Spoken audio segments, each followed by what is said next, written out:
Good day, everyone. I will be your teacher for today. I am Shaira Cochin, and I will be discussing the values and virtues. In this lecture, I will be tackling the virtue of appreciation and the hierarchy of values. But first, I'd like to start with a quote. Gratitude is not only the greatest of virtues, but the parent of all others, by Marcus Tullius Cicero. We are all aware that being grateful makes our life beautiful. Having positive attitude will help us be grateful for all the blessings we receive in life. A grateful heart cannot be dishonest or unfaithful. But the question is, can anyone be always grateful? I'd like to leave that question for everyone and start my lesson for today. First, we'll define appreciation. Appreciation is the practice of recognizing the blessings in our life, a feeling or expression of admiration, approval, or gratitude. Appreciation is being appreciative in every blessings we receive in life, and not having to ask for returns in everything that we did or we do to others. And next is virtue. Virtue is a trait or quality that is deemed to be morally good and thus is valued as a foundation of principle and good moral being. So it is a behavior showing high moral standards, a conformity to a standard of right. According to virtue ethics, there are certain ideals such as excellence or dedication to the common good, toward which we should strive and which allow the full development of our humanity. And these ideals are discovered through thoughtful reflection on what we as human beings have the potential to become. Virtues are attitudes, dispositions, or character traits that enable us to be and to act in ways that develop this potential. They enable us to pursue the ideals we have adopted: honesty, courage, compassion, generosity, fidelity, integrity, fairness, self-control, and prudence are all examples of virtues. And how does a person develop virtues? It is developed through learning and through practices. It cannot be easily acquired. Next is virtue of appreciation. Virtue of appreciation, when we are appreciative, we naturally practice other virtues such as gratitude, thoughtfulness, kindness, and respect. Appreciation involves looking for the good in life, in others, and of course, don't forget, in ourselves. When you are grateful, it is impossible to also be hateful, to be angry or fearful. Gratitude cannot be requested, it cannot be demanded or coerced. It can only be given because it is a gift and not an exchange. Gratitude is a virtue because we choose to celebrate rather than to resent what is. Just like Cicero says in the quote I presented earlier, gratitude is not only the greatest of virtues, but the parent of all others. Next is the hierarchy of values. This concept refers to an ordered list of social values that influence judicial decision making and where the moral and ideological order of life is established. And here are the Max Scheller's hierarchy of values. First, the values of utility. It is the connecting point with vital urge. The economics, the politics, and the productivity. It is not included in the analysis of feeling states. The second one is the sensual values or the sense values. The agreeable and disagreeable or pleasant versus unpleasant. Here, the objects of sensory feelings and corresponding subject states are being delight and pain. We always prefer the pleasant, although cares vary. The third one is the vital values. It is the health versus sick, being healthy and being sick. The values connected with general well-being. Here, the corresponding feeling states are health, sickness, aging, exhaustion, and vitality. It also includes the feeling-toned responses such as being pleased, anger, courage, and anxiety. The fourth one and the second to the top hierarchy of values is the spiritual values, the justice and injustice. It is the beautiful and just versus the ugly and false. Here, the feeling states are joy and sorrow. The feeling responses are delight, dislike, approval, disapproval, and sympathy. And on the hierarchy of values is the religious values. It is the saint versus sinner, the holy and unholy. It is the values of the holy and unholy. It appears on object given as absolute objects. The derivative values are sacraments and forms of worship. The feeling states in these values are states of bliss and despair, while the feeling responses are belief, unbelief, awe, and worship. The first scalar, value is essence itself. Insofar as it is worthy of being desired and possessed, moral values of good and evil are personal not only in the superficial sense of coming from the person who acts, but in deeper sense of contributing to formation of our person. Doing good makes us more of a person, while doing evil makes us less of a person. So that is all about my lesson for today. I hope everyone gained knowledge. Thank you. Good day, students. I am Miss Christine Joy Kuya, or you can call me Miss Tin as your teacher this time. So now we can tackle about internal factors affecting values formation. One is conscience. From the Latin word con means have and science means knowledge. Therefore, the conscience meaning having knowledge. It is the moral law that God has planted in the heart and mind. It refers the mind judging whether our actions are bad or good. From the very beginning of our birth, we have a conscience that the Lord has given us. This is the reason why we share in the wisdom and goodness of God through conscience. We know right and wrong. For example, you find out that your classmate is cheating, but you don't report it to the teacher. This is an example of a bad conscience. The next one is, Trisha helped the old man to cross the other side of the road. This is an example of a good conscience. Number 2, responsible use of freedom. It can only be used that true freedom is achieved by recognizing right from wrong and following man's innate ability to do right and avoid evil. This usually awakens in every person's heart. Each person fights for his right to live and decide as he pleases, arguing that no external barriers will be destroyed in his doing so. For example, if you are prepared to face any consequences of your decision, every action or decision has an equal effect. Good or bad, it is not enough just to face the weakness of the decision or action, but to use the freedom to correct any mistake.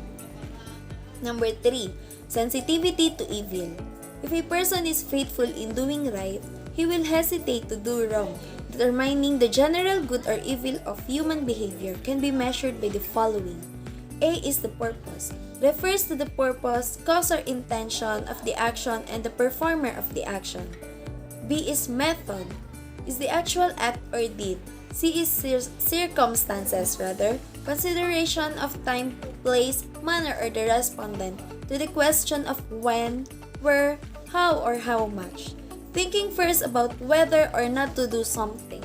For example, you want to help through good work because even if you help but your method is bad, it can still be considered bad. If the purpose and method are getting better, an action can be called good.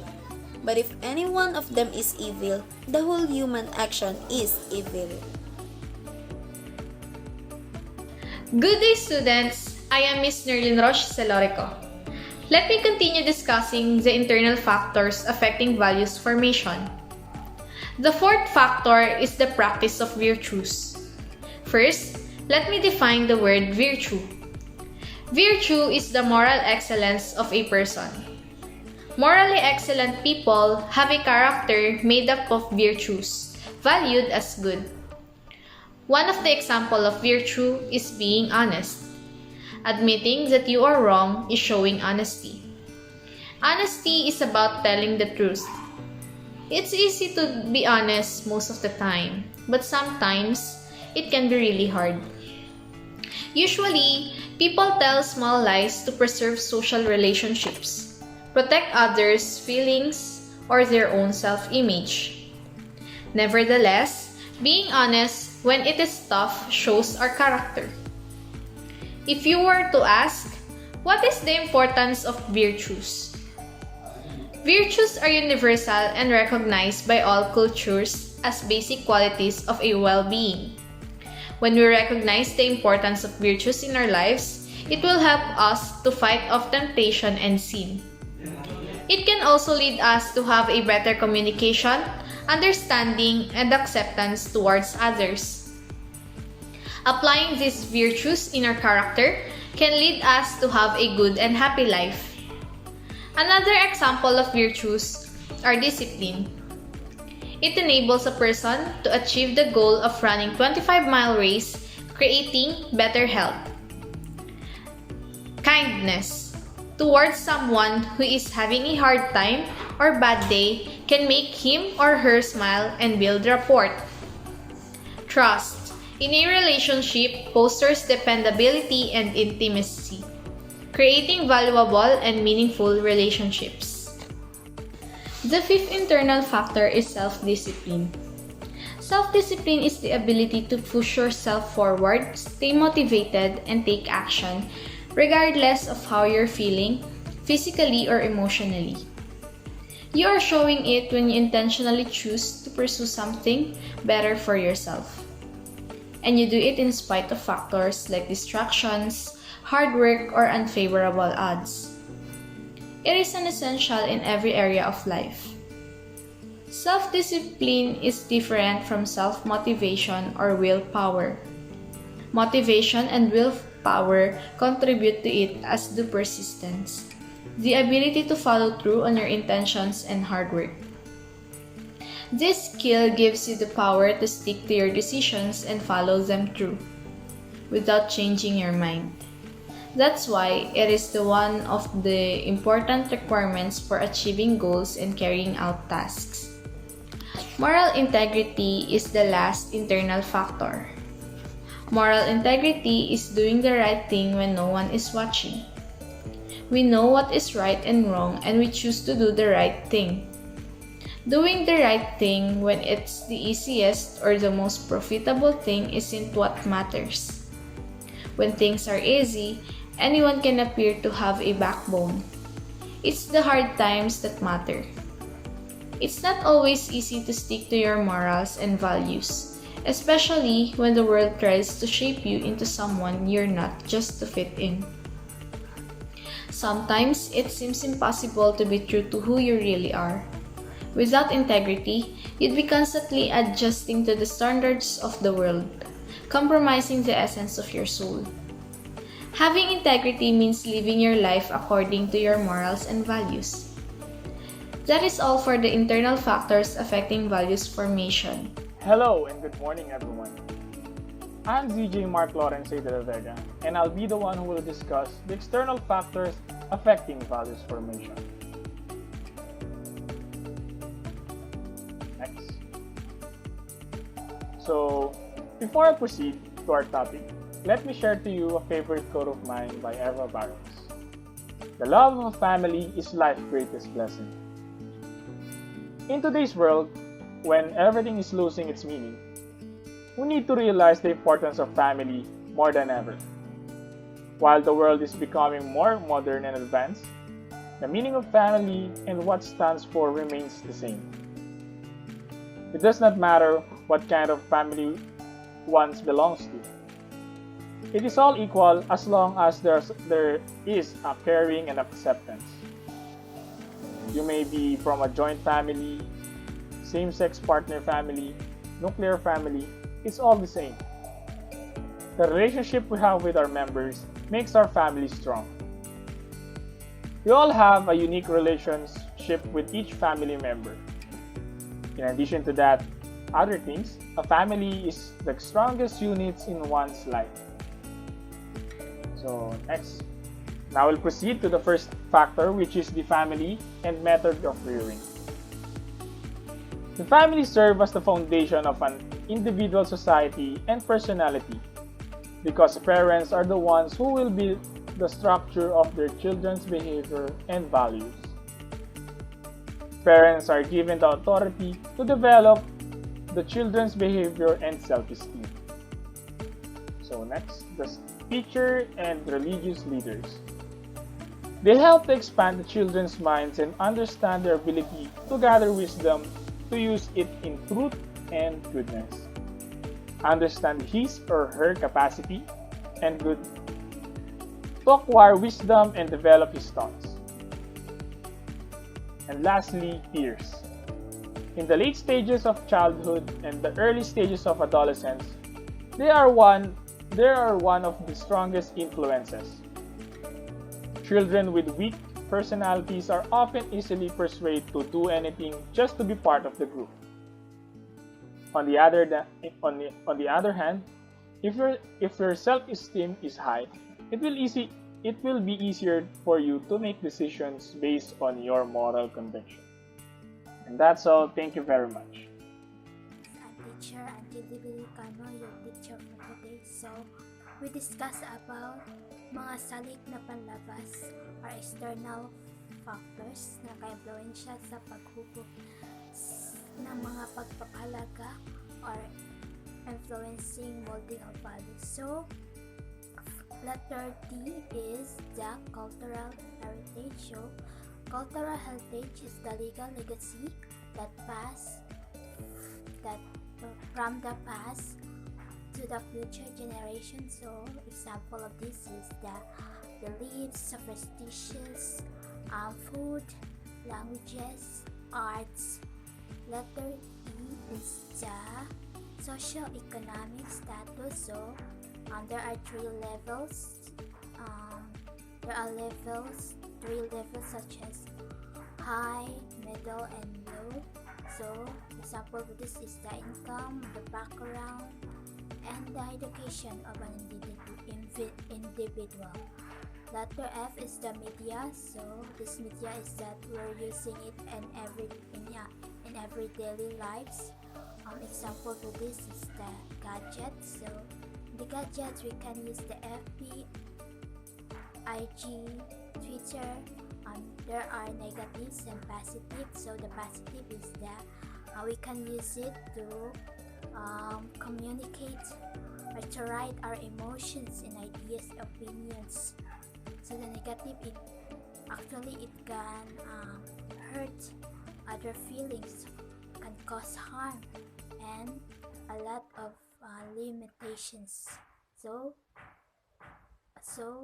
we can prevent it by using it wisely. That's all, and thank you everyone.